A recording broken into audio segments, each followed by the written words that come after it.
Welcome to the WNBF UK podcast.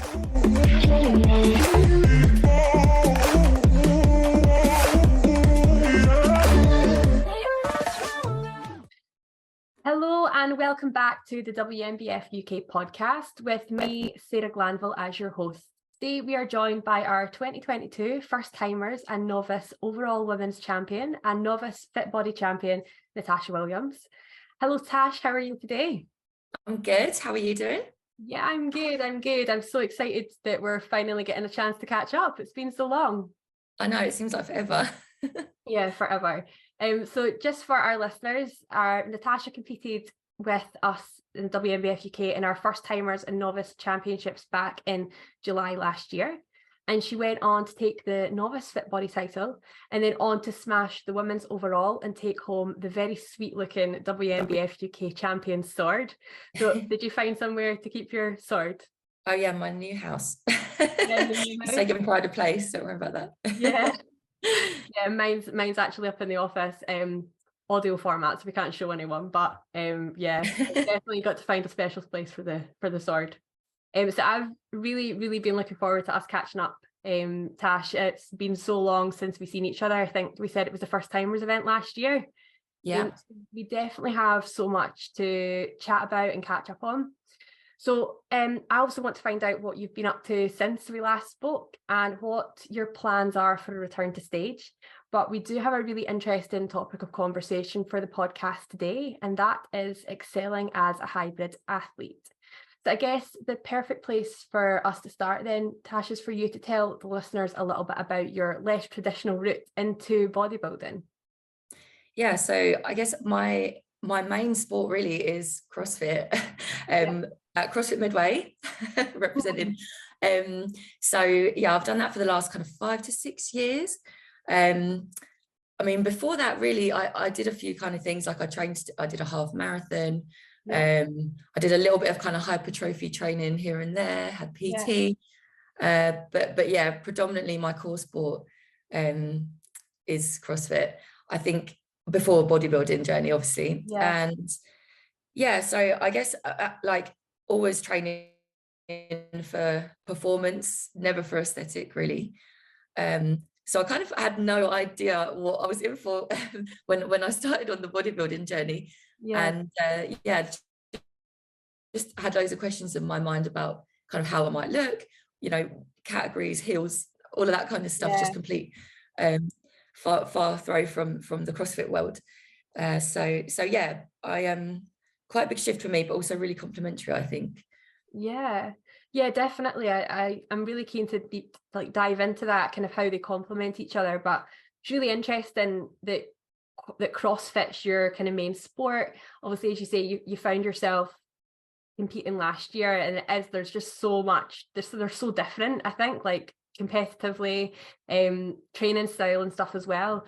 What was it that made you look at bodybuilding alongside your CrossFit that you were doing? Yeah, so again, it was a bit of a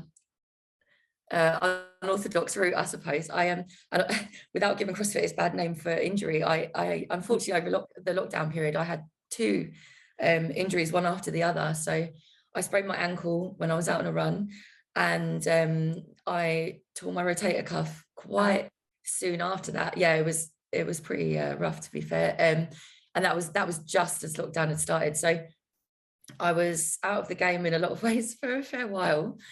And really I was looking for something that would help me kind of maintain a little bit of a focus and a goal and an element of competitiveness, but you know, without having the weight of the same performance goals that I had in CrossFit. So obviously it's a lot of like high rep range, you know, you a lot of load in quite unstable movements in CrossFit, compared with bodybuilding, where you are doing a bit more of that sort of mind body connection, sort of slower movements. So I found that really was one of the factors that kind of led me towards looking at that in the first place, kind of rebuilding, recentering, finding a new goal and a new outlet. So I kind of, I started doing some of the training that I thought would be in keeping with that goal. Yeah. Started really enjoying it. And then I just kind of started putting the feelers out, doing a bit of research. And it was actually, I said to my partner, I said, oh, you know, I'm just thinking about this. And he found the idea of me, you know, trying to walking in heels on a stage. He found it quite funny because he knows what I'm like. I'm not really a heels kind of girl. Yeah. So he, for my birthday, booked me some posing lessons. Yeah. And I mean, he was funny, but I actually really enjoyed it. And I learned loads from it. And after that point, I thought, you know what, actually, maybe I could do this. So yeah, that was kind of the beginning of the journey, really. A bit of an unconventional one, I guess. Yeah, a little bit untraditional. I think it's funny because we talk about injury and obviously you're kind of saying without giving CrossFit a bad name with sort of leading to injury. I think we see the same on the bodybuilding side of the sport. It's just when people are so invested in their sport and they want to continually be pushing for progression, pushing for performance goals. I think everyone, you can lead to, you know, potentially picking up an injury or two, but it's so interesting that has led you into trying something different and trying something, you know, to help aid your recovery and to also not feel like you're missing out on that kind of drive and that competitive edge that you have with yourself and things that keep you excited and motivated with your training. Even though you're trying something slightly different, it's going to keep helping you tick that box personally on a drive front. Yeah, definitely. And you're right, like in terms of the connectivity, because I think the community and, you know, my experience of like in my gym and in that sort of within CrossFit has been, it's really community driven and everyone, you know, sort of motivates each other and encourages each other. And I think I really wanted to still feel a part of that. Which I was still able to do through using, you know, just different techniques and ways of training. And that was kind of before I even got to the point of being able to feel really integral to the bodybuilding community, which was obviously a really similar experience. I mean, you're kind of on your own trajectory, but you're doing that alongside other people and learning from others. And yeah, it really kind of, that's something that's really, it's a really cool value and something that really motivates me in training. So just to find that crossover between the two was really great for me. So yeah. Fantastic. So you obviously injured your rotator cuff, you sprained your ankle, and that kind of led you to try our bodybuilding style training. And you also had a bit of an awareness of bodybuilding before, because you came to this yourself, that you'd seen the heels and the glitz and the glam, and you thought, you know, that'd be quite cool if I could try and maybe think about doing that. So what was your exposure to bodybuilding before you jumped in to the sport? Ooh, not an awful lot, but I always looked at, well, particularly the female athletes for obvious reasons, and you know, just with amazement, really, just okay, how have they achieved that? Like, what is it required to get to that? Again, sort of really not been that exposed to kind of aesthetic goals and what it requires to get to that point. So I felt like at the beginning of the journey, I had a fairly good idea of sort of nutrition and how to train, but obviously that was for performance goals rather than anything else. So yeah, I would say on reflection, quite limited. A couple of friends of mine have previously competed, but again, I just don't think I had a deep understanding of that route and what that entailed for them. So yeah, I would say I was pretty fresh. Yeah.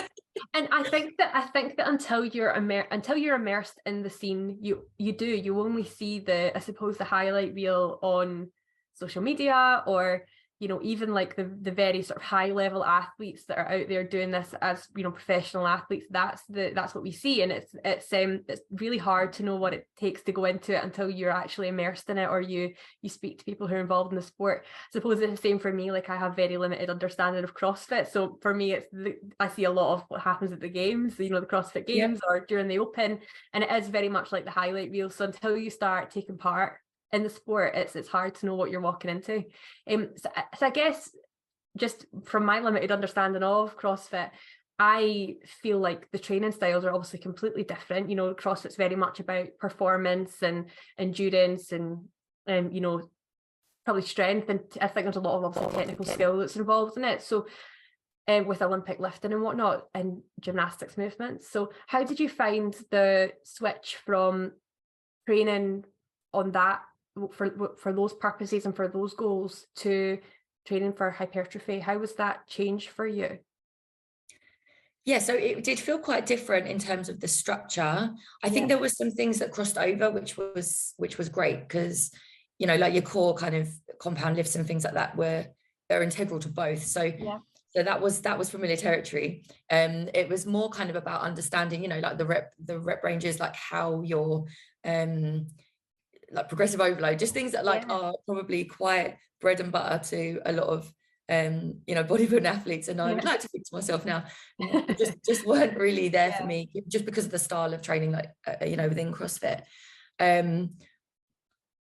But yeah, I think it felt good. Like it felt nice to be accessing that, and really actually, you know, so training things that we focus on less in CrossFit. So stuff like we don't do an awful lot of kind of we do a lot of overhead pressing work, but we don't do a lot of like bench press and that kind of thing. So that was quite cool to kind of really integrate that, and it sort of reminded me of the things that I don't do on an everyday that then became available to me.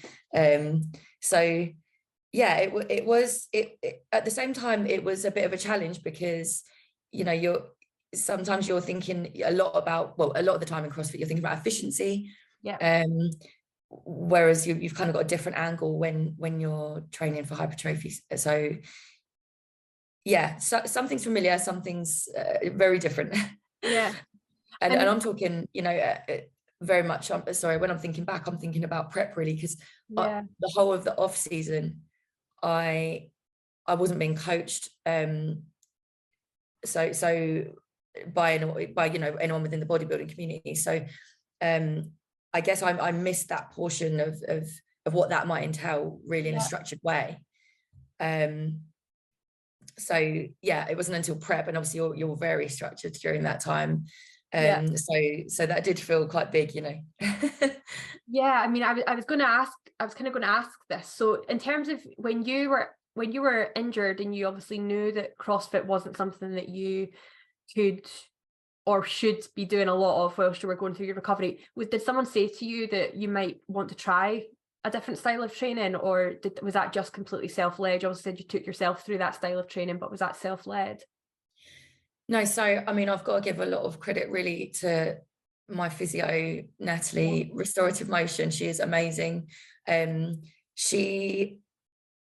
in a time when I had very little advice, support, guidance, because it was lockdown and I was in a lot of pain and feeling really sorry for myself, she gave so much guidance and support.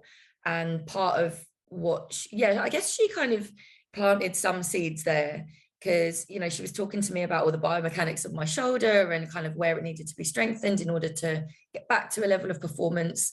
And you know, some of the rehab movements she gave me were in keeping with you know, how I might think about certain, you know, bodybuilding training. And yeah, I guess her suggestion of, you know, strengthening all around the area, supporting muscle groups, etc., did open the door to those conversations.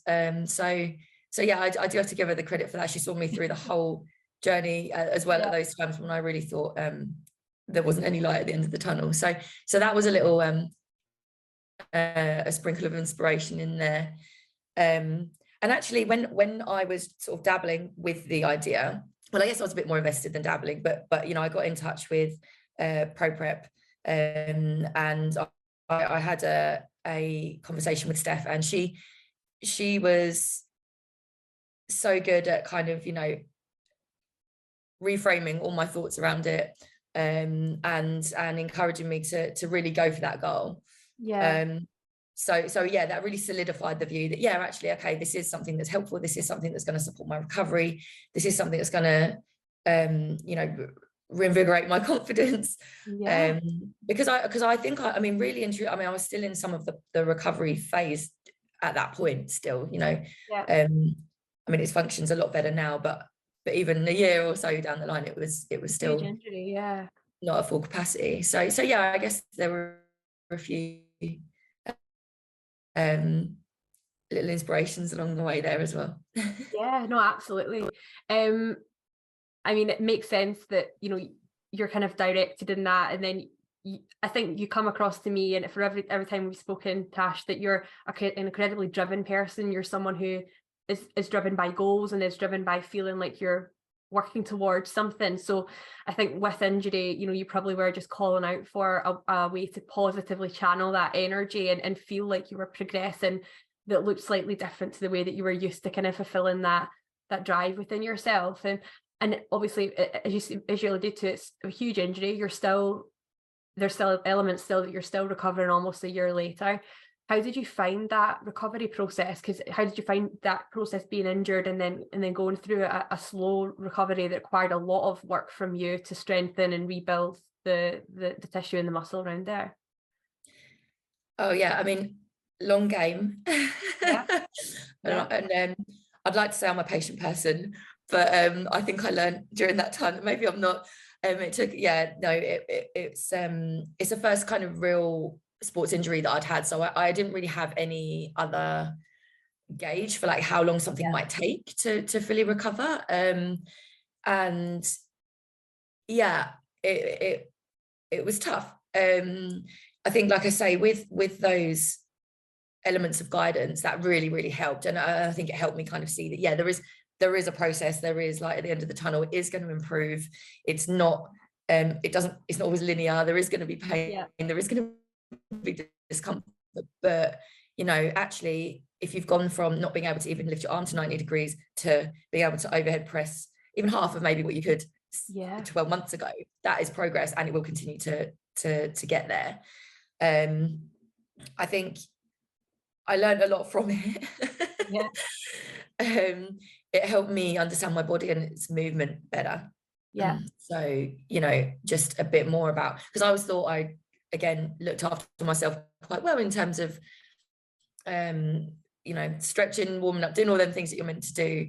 But yeah, I think it taught me a few lessons in that regard as well. So yeah, and also, yeah, again, so with the bodybuilding training, the mind-body connection stuff, just so important, and not only for, you know, ensuring that you're getting the most out of the workout, but also to ensure that, am I engaging those lazy muscles that are going to take over at the point of, you know, the weak one kind of going, sorry, when the lazy ones give up. So I think, lots of progress, lots of learning, but not a wonderful experience at the time when it first occurred. So.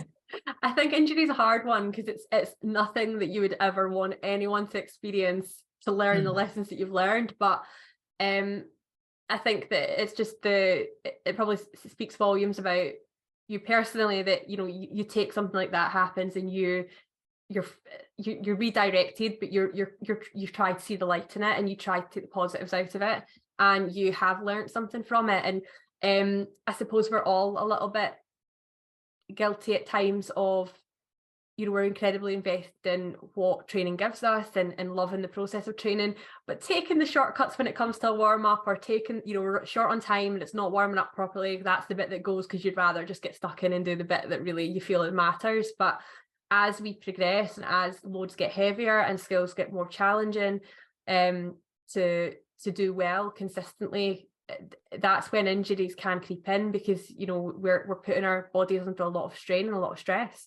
So it sounds like it's not been a lesson that you necessarily wanted, but now you've had the lesson, it's hopefully going to help to continue leveling you up as an athlete as time goes on.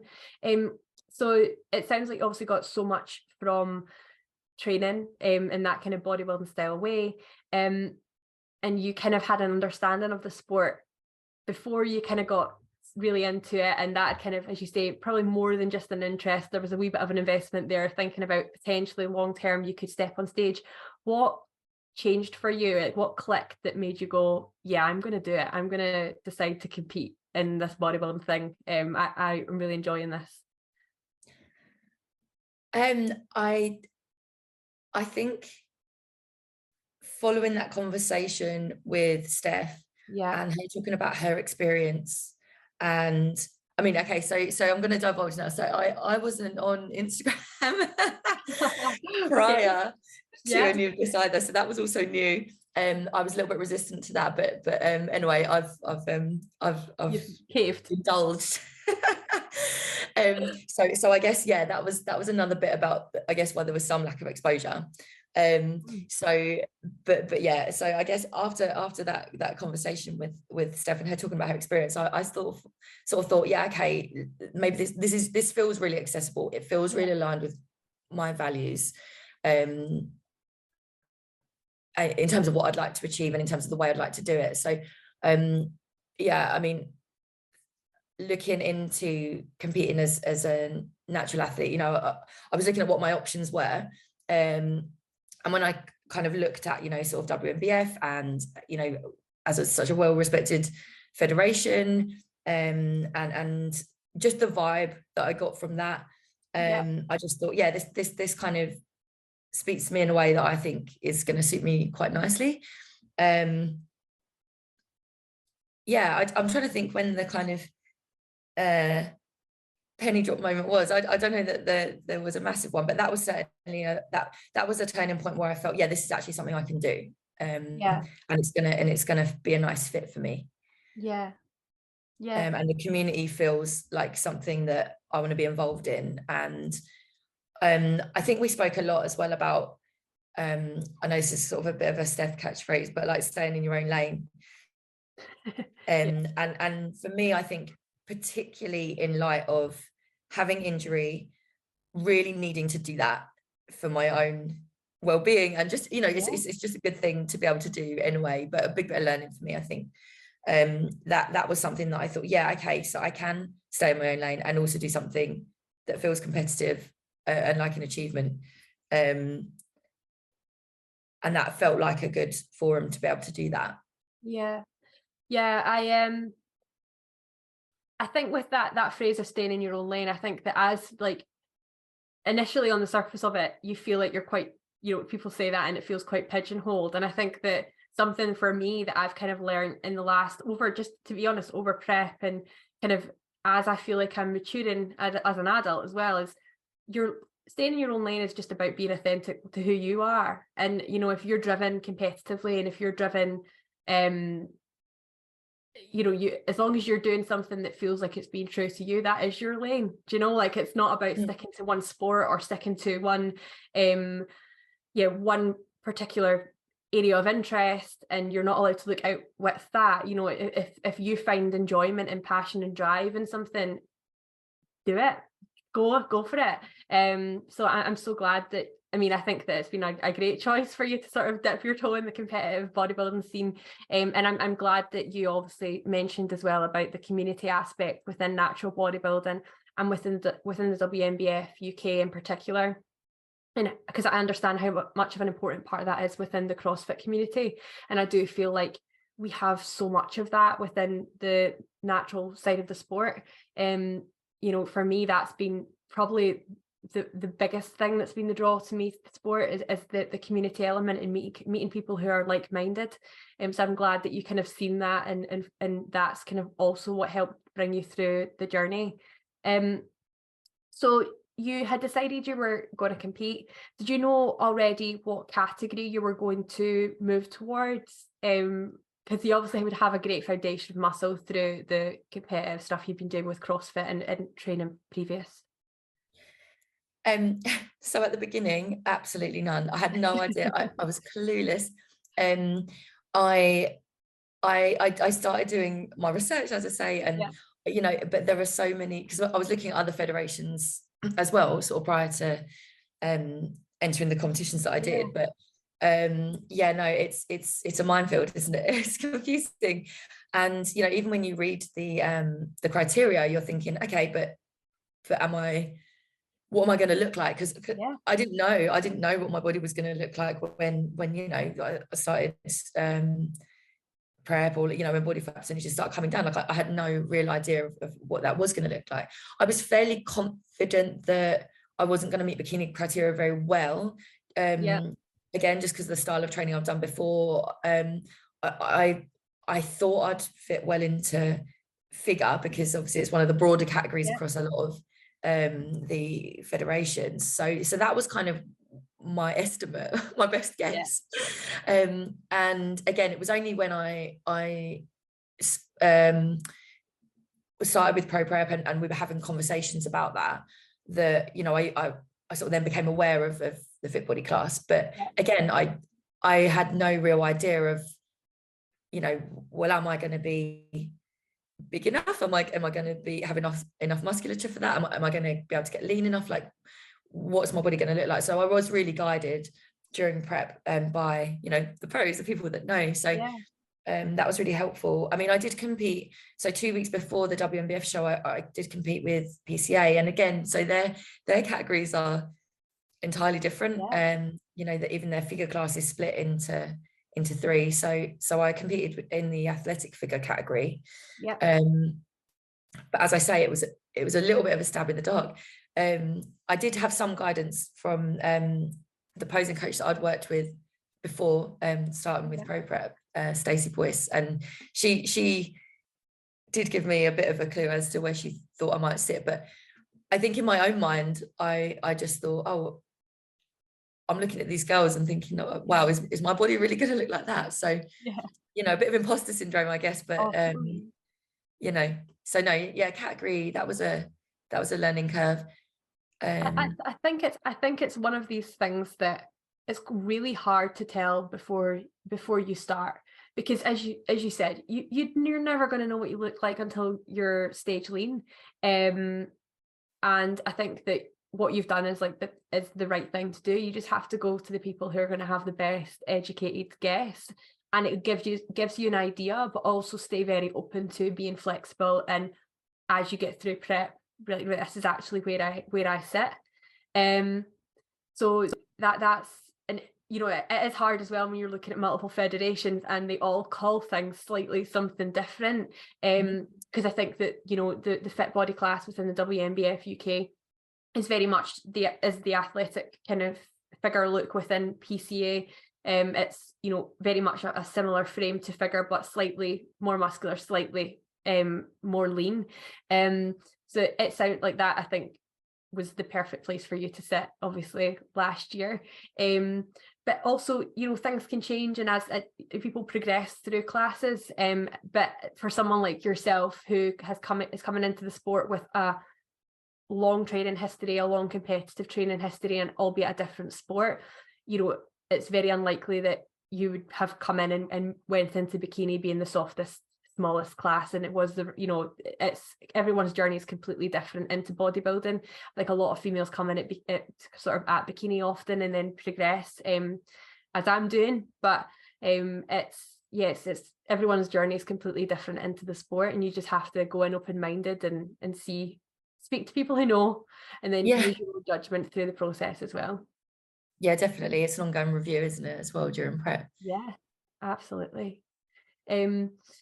So in terms of that Fitbody class, or the figure class that you were thinking that was where you're going to sit, did you, coming into prep, did you think to yourself, right, I've actually got areas of my physique that I'd like to bring up to help me suit the class better? Was there anything that you changed in your training to focus on particular areas of your physique?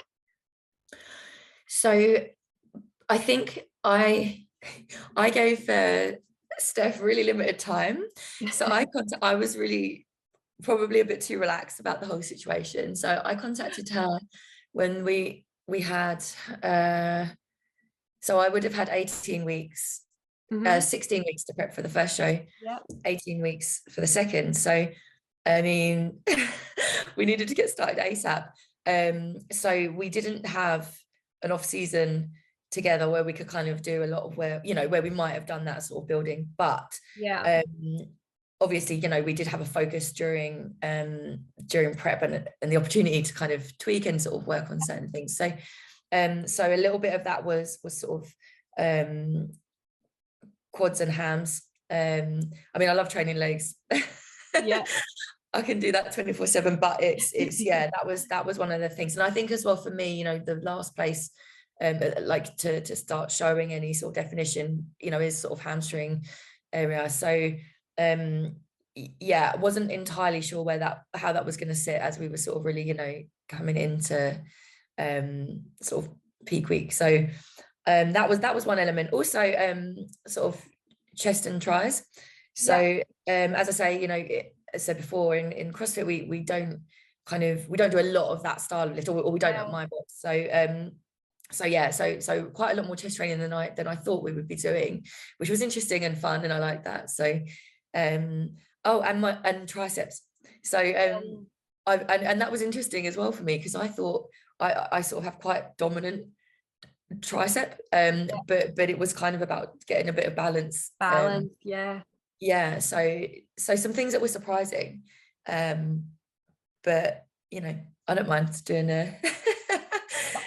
just some tries and a bit of hands. Yeah, I think as well it goes down to, as a first timer, I think in particular, having someone in your corner that knows and that can look at your physique and can see the things that, you know, for example, for you and Steff, and she was saying you always thought triceps, I've got really, you know, dominant triceps, but for her eye to say, actually, let's work on this because we want to bring a bit more balance out through that, through the triceps on your frame.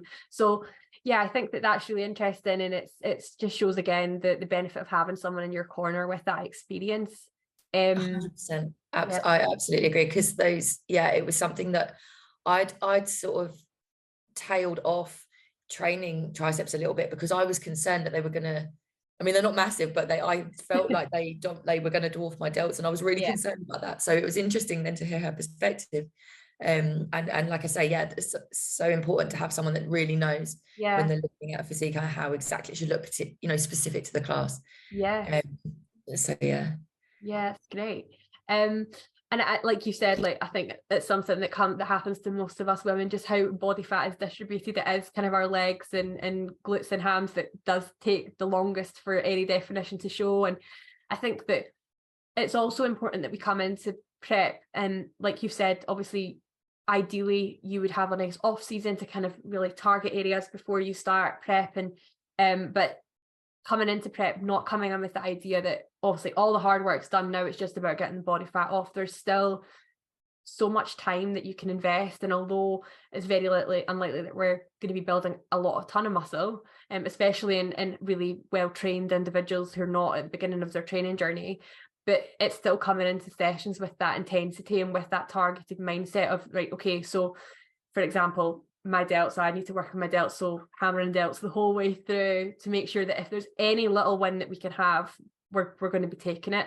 And then for you, it was obviously with chest and your lower body. So yeah, it's really really interesting. So you decided you were going to compete last year. What helped you decide which federations you were going to compete with, and why in particular did you decide to compete with the WNBF UK?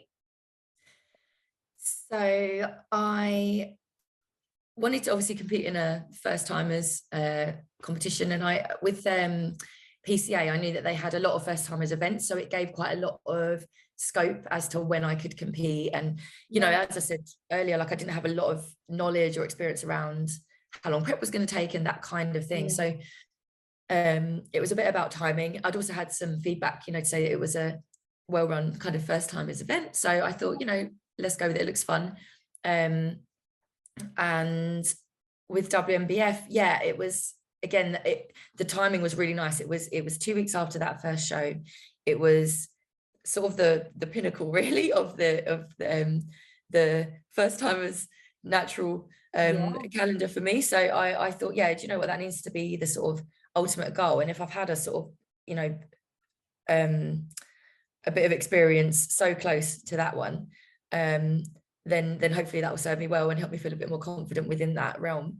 And I wanted to kind of get a feel for, you know, the natural bodybuilding world, you know, as a natural athlete, and also to try my hand in one that where there are enhanced athletes, and just to kind of see how that, you know, whether that experience was different in any way, or you know, how I might fare.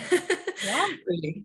I think as well, you know, knowing that just in the standard as well of some of the athletes that have previously competed for WNBF was just really inspiring, you know, seeing what people can achieve. And yeah, that sense of community felt really strong within that, and you know, it really did throughout the journey, and then also on show day, most definitely.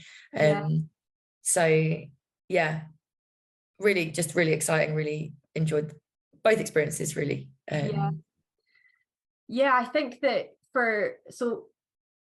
I think ideally, like, looking back at last year, I would have loved to have competed in a first timers event as a first timer, and it was obviously great that you kind of planned your season out that way. I jumped in and made my decision about geographically where I was going to compete and what my first show was going to be. So I decided to go for a show that was based in Scotland for my first show, and initially was going to be doing one show, and then I thought, well, if I'm getting in shape, I might as well do another show, and then it kind of snowballed from there. But I ended up actually deciding to do kind of the 4 shows that I did to start my ever first season, because the first timers and novice championships, the WNBF, was, for me, it was 6 weeks after my first show, and I put a couple of shows in between to kind of help me keep on plan through that first little 6-week period, because I think that, as you said, it's really the pinnacle of natural bodybuilding, and there's actually a stage dedicated for first timers and novice athletes. So first timers, obviously, me and you both competed in the novice classes, so I guess it's probably quite good if we could explain what like a novice athlete is for people in comparison to just a first timer athlete. I don't know if you want to do that, Tash. Do you feel confident to do that? I'll do my best. So to use my own experience, so I would have been an absolute first time on stage when I competed in my first show. But then, because I'd done that as a first timer, you can't step on stage again in the same ever as a first timer. So for the rest of that season, you're a novice athlete. So hence I was novice athlete when I came to the WNBF stage 2 weeks after my first show. So my season was a lot shorter than yours. I don't know, I decided to go for a marathon apparently on my first year. The definition of the rules for WNBF as a novice competitor is anyone who has not placed in a previous year of competing. But me and you both had never placed in a previous year of competing because we'd never competed in a previous year. So as you say, we were first timers, and then we remained a novice for the rest of the season. So there's that first timer show, that first timer novice championship for WNBF UK is a perfect place to step on stage if you're a natural athlete in your first season. The novice classes are there for you to enjoy, which is really, really great. And I think you obviously mentioned about the community aspect. I think that Steff and Andy have done an incredible job of building the community environment around the WNBF UK, and it's obvious to people by just kind of absorbing information about the federation how athlete led and how experience led it is. I mean, I don't know if you want to talk about your exposure to the WNBF UK, but that helped you decide to step on stage with them last year.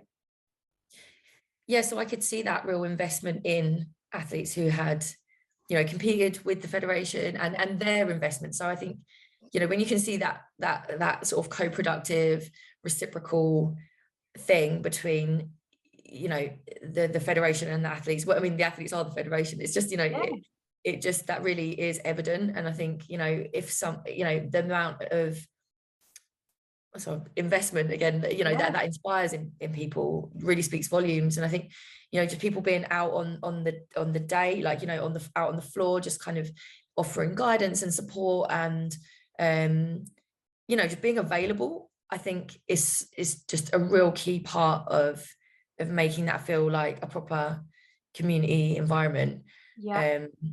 And just really, I don't know, just supportive. I think that's second to none, honestly. And it's really powerful, especially when you're backstage. You might know a little bit, or you might know nothing at all, or everyone's at a different stage in the season, whatever. But it really helps you kind of center and feel confident and at home. And I think that's such a powerful thing for them to have kind of cultivated and really part of the culture within WNBF. Yeah. And I think, you know, it all comes to life in one place on show day. It's so obvious to anyone who kind of steps in the theatre that day, whether you're, you know, an athlete competing or someone who's standing backstage, you're sort of sitting in the audience watching or working backstage. Everyone kind of is there for each other and is pulling for each other. It's such a nice environment. But I think as well, for me, I just felt that it was so, everything in the lead up to that first timers and novice championships, it just was so obvious that it was a first timers and novice event because of the level of support that was given to us on the run up to the event. So there was guidance from tanners, there was guidance from the makeup and, you know, the makeup team, even for the makeup team to come out and go, so these are looks that we've done before on people. We know that no one's going to have had a look before. So these are ideas. Let us know what you think. We're happy to collaborate with you on ideas. Like, you don't necessarily get that from other federations that I competed with anyway. It was just so obvious that there was extra additional level of guidance and support for people because they were acutely aware that everyone that was coming in the door that day was new to the sport. And I think that in itself just gave a real environment for people to be okay with not knowing and to be comfortable to say, actually, can you help me? Because I'm not 100% sure here, which is when you're talking about a competitive environment, not everyone always wants to put their hands up and say, do you want to help? Do you want to help me? I'm a little bit lost here. But that was just not the case with the WNBF UK on that day, I think. No, I agree. The communication was, fantastic. The guidance was there. And there was, like you say, there was never a silly question. It was just kind of, you know, what do you need? How can we help? You know, laid it out. That was really helpful, actually. Yeah. Particularly when you're thinking about timings and you're trying to get, you know, like bikinis sorted and fitted and, you know, understanding how to put a figure suit on, whatever it is. Like, it's just, you know, you know, you just want a bit of guide, you know, even stuff as basic as like, you know, what jewelry can I wear? How does it differ to the morning to the evening portion of the show? You know, just those things that are obviously, you know, they're available within the criteria it's laid out, but you know, when you've got so many things to think about, and you know, you've been on prep for however many weeks, you do sometimes need a bit more hand holding and a little bit more prompting and a little bit more, you know, of someone sort of just reminding you that you're okay and that you're doing what you need to do. Totally. No, that's brilliant, and it sounded like it was an incredibly positive experience for you on that show day. How did you find the competitive element, and how did you find, I suppose, how does that differ from like how does that environment differ for you from like a CrossFit sort of competitive environment? Yeah, good question. You know, I guess, I mean, the focus, you know, again, is entirely different, isn't it? Yeah. And I think once you're there on show day, I mean, essentially 99% of the work is done. I mean, obviously there's still work to do on stage. You're posing, like, you know, you're going to have your routine and whatnot. But you're kind of where you need to be. You're at that point. The work has been done. You're here to just enjoy and perform and soak it all up. I think when in a CrossFit environment, it's a tiny bit different because you're sort of getting ready to put all of that stuff to go and perform. So, well, maybe that is similar actually, but it felt different. It felt different. I felt a lot more relaxed on show day for bodybuilding, knowing that there were certain things that were kind of in the bag and the work was done and that I could just go out and enjoy it. It felt like a different experience for me, even though I've not described that very well. No, actually, I think you've done it. I think you described it perfectly. I think that it is that weird one, because I think for me and you, we actually did spend quite a lot of the day together backstage, but we were in a very similar headspace where, like, exactly what you said, like, to me, I think a lot of the competitive or the competing coming into a bodybuilding show is done on your own in the weeks, the months before you actually ever step on stage. It's the relentless commitment to making sure that you're ticking every single box that you need to do so you will be ready on show day. And the show day experience is the part that you come in and you just get to show it off. Like, that's to me, that was literally like I kept calling it like the victory lap. Like, before you've even worried about placing or anything like that. Like, that's the time that you go to have fun, that's celebrating the marathon event that you've just completed to get ready for show.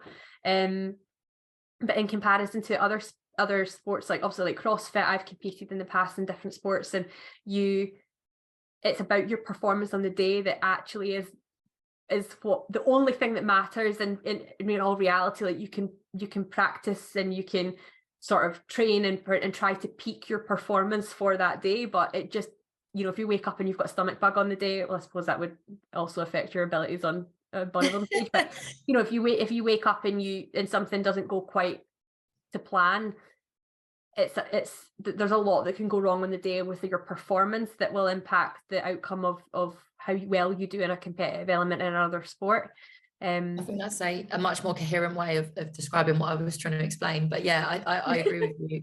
Yeah, on the victory lap. I think that's how it felt differently.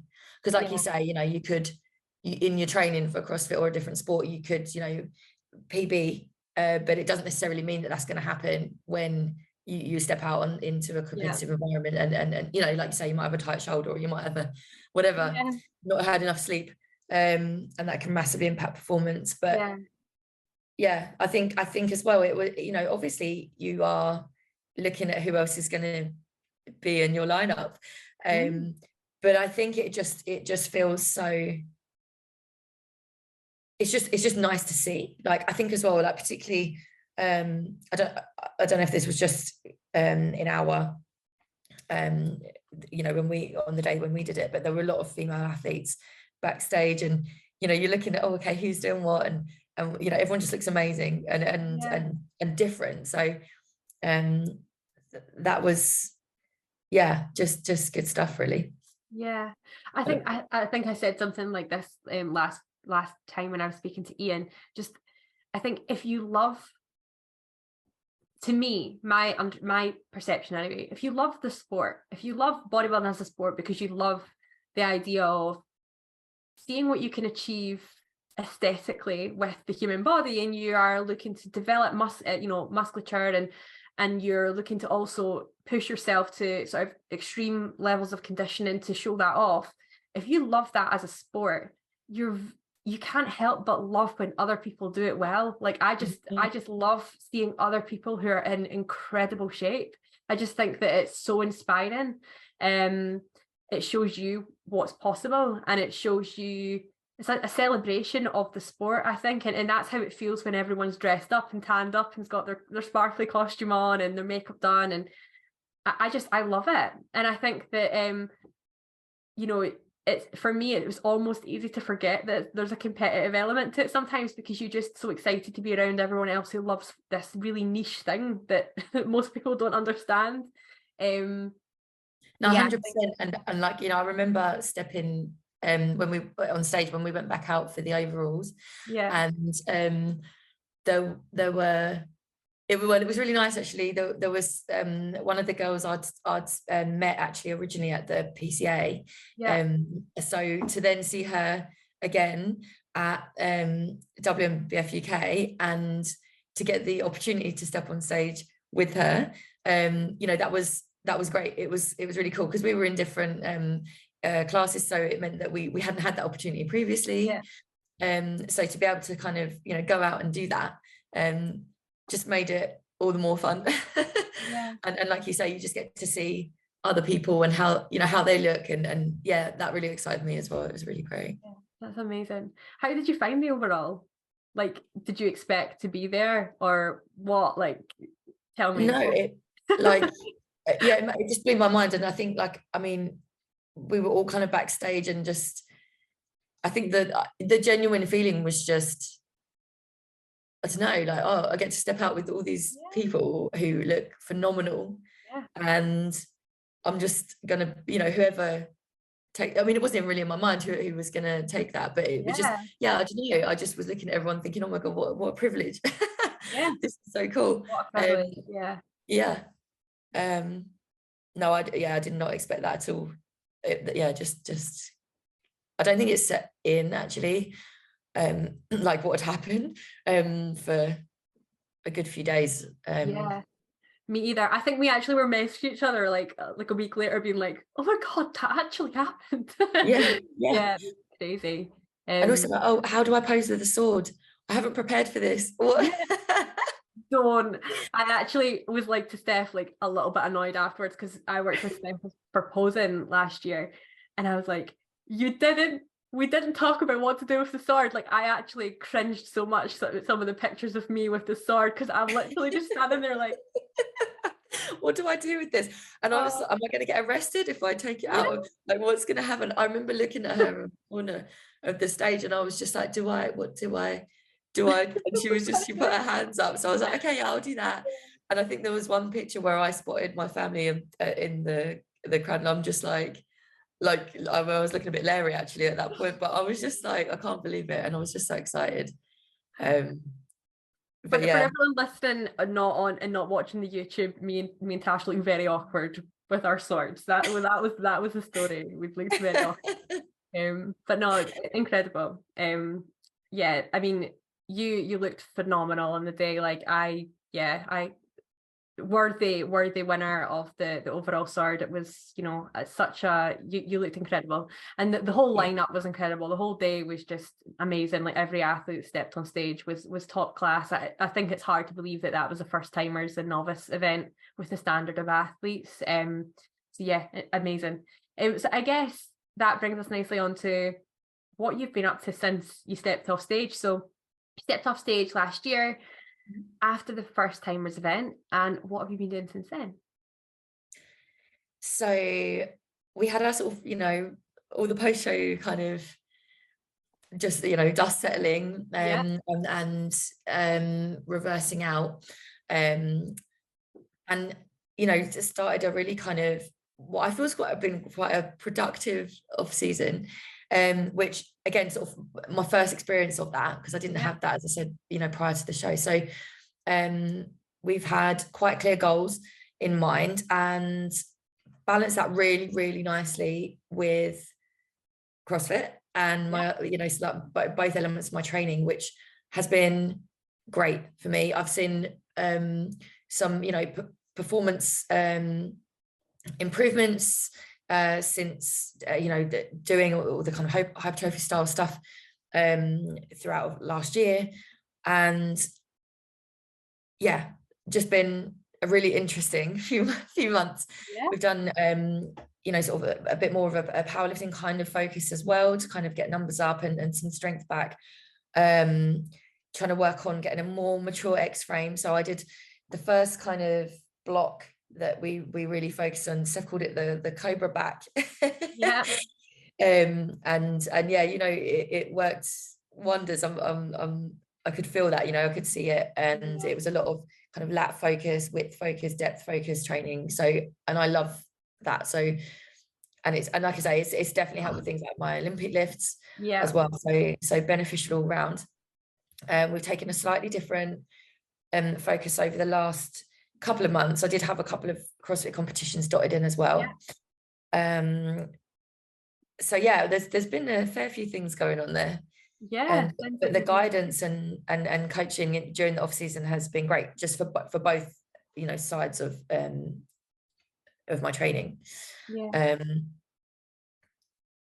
So busy. No, so you're obviously, I was really keen to find out how that split was looking for you. So you're still focusing, of course, on bringing up your physique and developing a more competitive physique for next time you step on stage as a bodybuilder. You had, as you say, CrossFit competitions. You're also still competing as a CrossFit athlete. So how does the balance look for you across the week with the two sports? Cool. So yeah, it's busy. There's quite a lot. And yeah, so Steff kind of allows me a bit of license, or she has done with some of the blocks, as to kind of when I do things in, which I like. That really helps me in terms of the flexibility, because the CrossFit programming can vary. So and sometimes you know, there'll be some crossover. So that's it. It just allows me a bit of flexibility, which is really great, and allows me to kind of get everything in. So generally I'll be training CrossFit sort of, well, it's changed a few times, but maybe sort of 3 times, maybe 4 times a week. but generally 3. And then I'll have my Olympic lifting sessions, which could be once or twice in the week. And then my hypertrophy sessions could be, 3 to 4 sessions within the week. So I'll get my full rest day. It should be 2 full rest days. Sometimes it has been 2 full rest days. Sometimes I'll do my Ollie lifts on my other rest day. So there's loads, a lot. That sounds like a lot. So you do 2 sessions a day?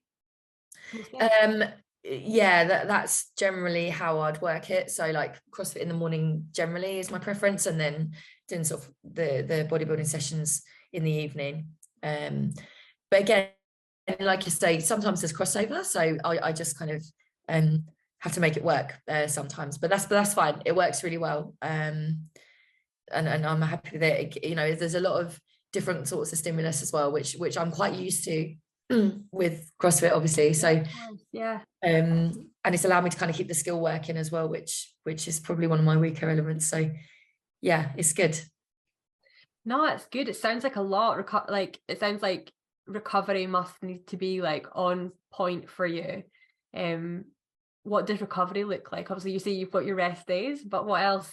Obviously, eating lots and so obviously integral to a lot of my sessions, there'll be sort of rehab work, a lot of kind of the smaller muscle group stuff that I'll do either as part of the warm-up or kind of afterwards, just to really make sure, as we were speaking about injury earlier, really making sure that I'm maintaining that and keeping on top of it, listening to my body, a little bit more of a check-in, keeping that mind-body connection stuff really present, to make sure that I'm responding when I need to, resting when I do need to. I know I've just described a lot of load, but sometimes I do have to pull back a little bit, and that's something that Steff and I discuss a lot at our check-ins, and that I have to be aware of, making sure good enough sleep, all of those things so important, supplementation, and thinking about how that impacts on the level of training, and just keeping positive mindset. Obviously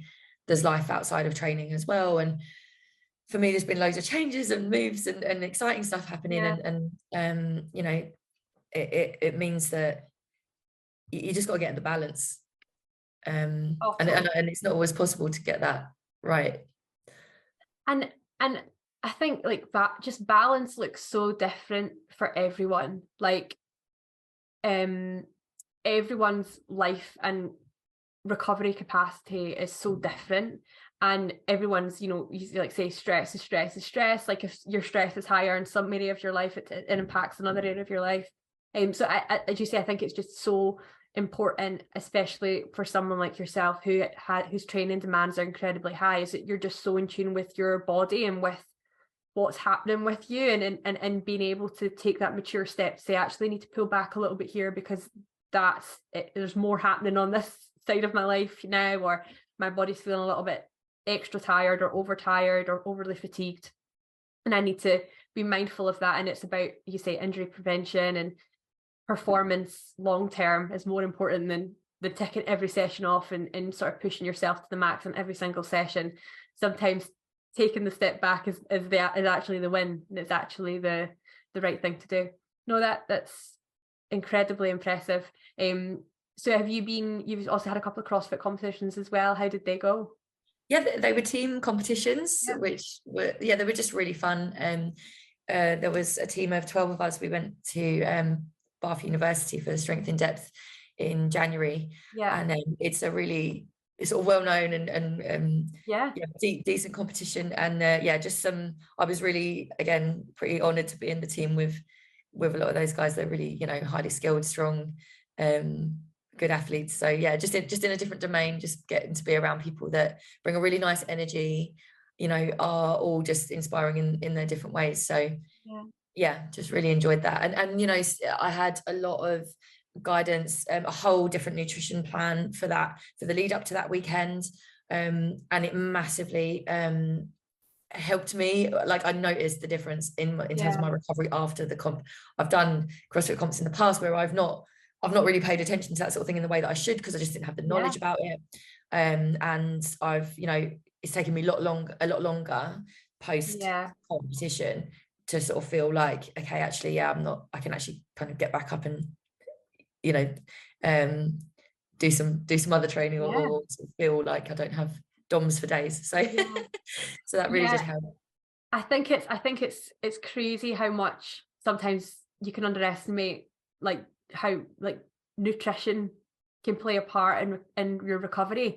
Like even talking about like recovering from like a little bout of sickness or whatever, and or like illness with a cold or whatever, like I have made sure I've eaten, like I've had a little cold this week. It's like making sure that you're still eating in a surplus every day, even though if you're not training, like your body's taking extra demands to recover, like whatever it is, the extra stress of a little injury or a competitive event, like nailing your nutrition and adapting your nutrition is just so important to recovery. It's amazing to see the benefits for yourself on the back end of actually nailing that part, and maybe just having overlooked it in the past a little bit, seeing the difference when you actually apply some focus to it. That's great. So when are you next on stage then? So what's the plan for you bodybuilding wise? Are you competing this year? Maybe. maybe later in the year. Okay. I haven't looked beyond WNBF UK in terms of competing, but yeah, it would be towards the end of the year if I were to do so. I love it. No, and do you know what? I think you have kind of mentioned like you've had like a lot of things going on, like you've got things in your, like lots of change happening, and obviously with the way that you're training, I suppose, as well, with the different demands of different sports that you're doing, it's good to have an idea of what you'd like to do in mind, but also being able to be flexible with that and say, you know, I maybe I'll look at something at the end of the year, but you're not tying yourself into anything. And that's totally like, yeah, my plan at the moment is to compete in 2024. But again, also I've said, you know, if I come into next year and I don't feel like I'm where I want to be, like it'll be 2025. So I'm excited to see that. I'm really excited. Yeah, me too. It's exciting because like you, I've never properly invested in an off season. Like I did about 6 months before I competed last year, where I knew I was going to compete, but I didn't start prep, and a bit like you, like just had it in my head, and was of course very, very driven and going into training thinking in my head, okay, this is what I think I'm going to work on.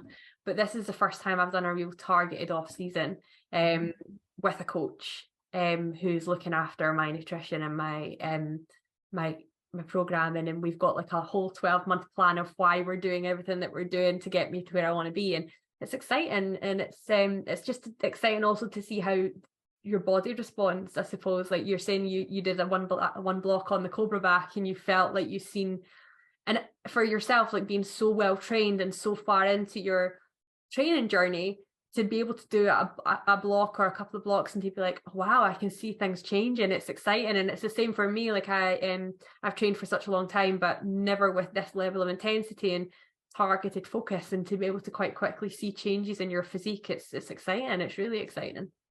Yeah, and I think we really just reflecting back on that, like capitalizing on when that was going to be the best time to do it. And I think, you know, again, being under that guidance from someone that understands that is so key. So like, you know, Steff really understanding that timing and you know, guiding me through that. I could, like I said, I could definitely see the impact, both aesthetically and you know, for other aspects. So yeah, absolutely, really pleased with that. exciting, so much to look forward to. Right, well, thank you. I think that's that. Thank you so much for sharing your story, Tash. I wanted to finish today with you telling me your top 3 tips for people who are competing in the First Timers Championships this year. Go. Okay. So I kind of mentioned one earlier, which is sort of like making sure you're staying in your own lane. I'm nicking this one from Steff because it is just so key. You know, bring your own goals, be really focused on your own goals, and really commit to them, because that's going to be your grounding.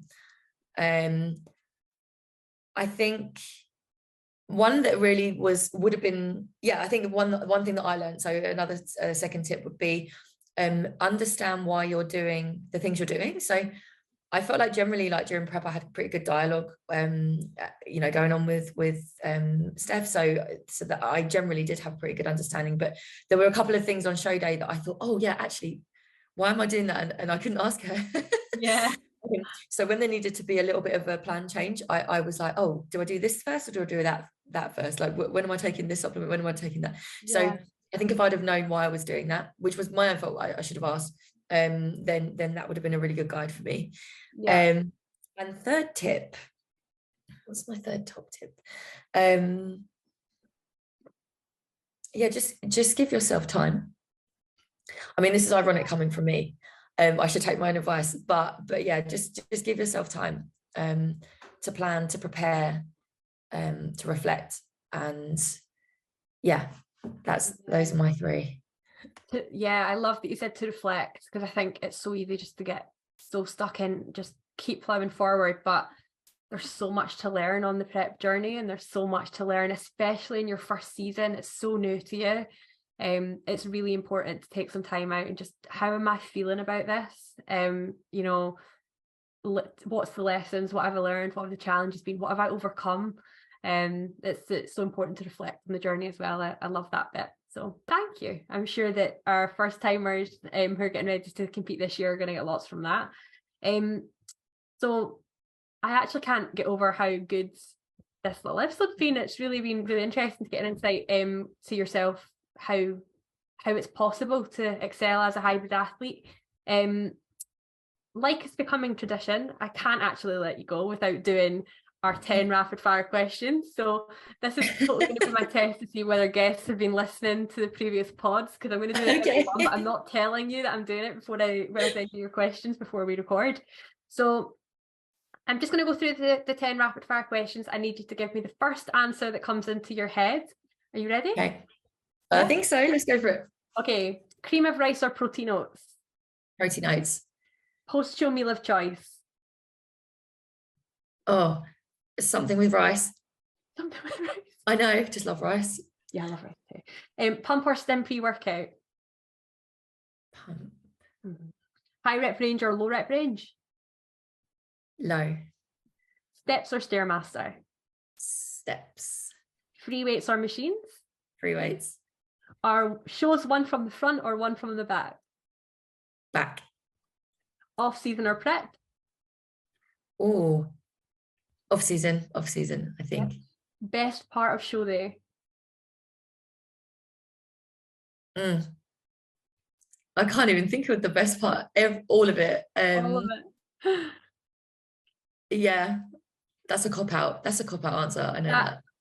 I tricked you, because that one and then the last question, they are kind of thinky ones, so I'll give you away with not being able to answer that one. So the favourite thing, what's your favourite thing about being a natural bodybuilder? Just the sense of accomplishment, like no matter where you place, if you don't place at all, like just the sense of the learning. Yeah, just all the opportunity that brings. Yeah. Amazing. Awesome. Well, thank you so much again for your time, Tash, and thank you all at home for listening. So we'll be back in 2 weeks' time again with another incredible guest. So next up is David Taylor. He's a British lightweight bodybuilding champion, a WNBF UK drug tester, and he's also my gym buddy. We train at the same gym. So we're going to take a real deep dive into the WNBF UK's drug testing protocols, the choice to compete naturally, and the importance of drug testing and natural support. So I am really looking forward to that one. Until then, thank you again, Tash. Have a great couple of weeks, everyone at home. And this has been the WNBF UK podcast. Check out CNP, our sponsors, and sign up for our events at WNBFUK.com.